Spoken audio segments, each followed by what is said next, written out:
शिव द्वारा सती का मानसिक त्याग। ब्रह्मा जी कहते हैं, पवित्र हृदय वाले श्री राम की यह बात सुनकर सती मन ही मन शिव भक्ति परायण रघुनाथ जी की प्रशंसा करती हुई बहुत प्रसन्न हुई, पर अपने कर्म को याद करके उनके मन में बड़ा शोक हुआ। उनकी अंग कांति फीकी पड़ गई। वो उदास होकर शिव जी के पास लौटी। मार्ग में जाती हुई देवी सती बारंबार चिंता करने लगी कि मैंने भगवान शिव की बात नहीं मानी और श्री राम के प्रति कुत्सित बुद्धि कर ली। अब शंकर जी के पास जाकर उन्हें क्या उत्तर दूंगी। इस प्रकार बारंबार विचार करके उन्हें उस समय बड़ा पश्चाताप हुआ। शिव के समीप जाकर सती ने उन्हें मन ही मन प्रणाम किया। उनके मुख पर विषाद छा रहा था।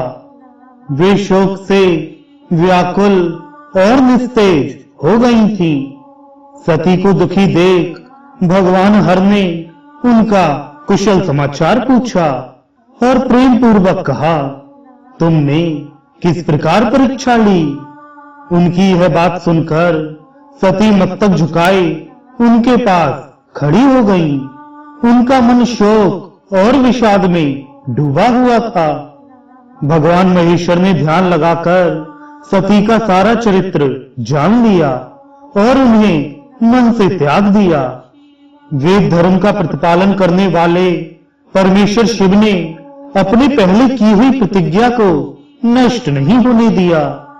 सती का मन से त्याग करके वे अपने निवास भूत कैलाश पर्वत पर चले गए।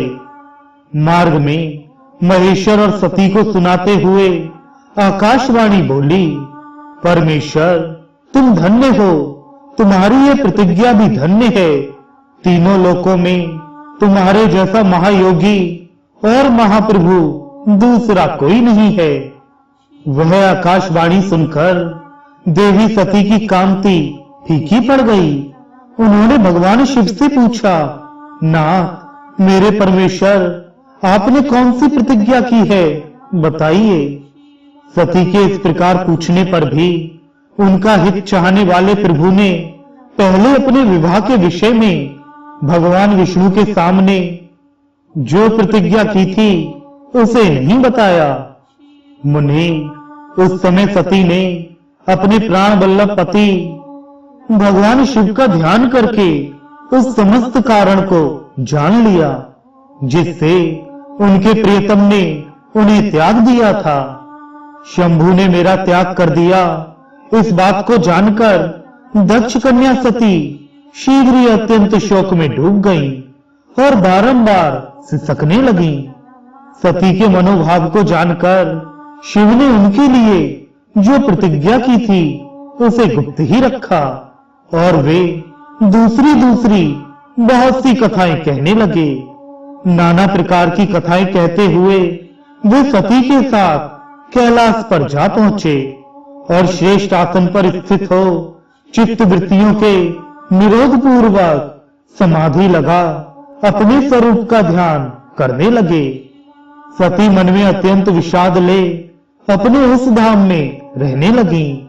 मुने, शिवा और शिव के उस चरित्र को कोई नहीं जानता था। महामुने, स्वेच्छा से शरीर धारण करके लोक लीला का अनुसरण करने वाले उन दोनों प्रभुओं का इस प्रकार वहां रहते हुए दीर्घ काल व्यतीत हो गया। तत्पश्चात उत्तम लीला करने वाले महादेव जी ने ध्यान तोड़ा। यह जानकर जगदम्बा सती वहां आई और उन्होंने व्यथित हृदय से शिव के चरणों में प्रणाम किया। उदार चेता शंभु ने उन्हें अपने सामने बैठने के लिए आसन दिया और बड़े प्रेम से बहुत सी मनोरम कथाएं कही। उन्होंने वैसी ही लीला करके सती के शोक को तत्काल दूर कर दिया।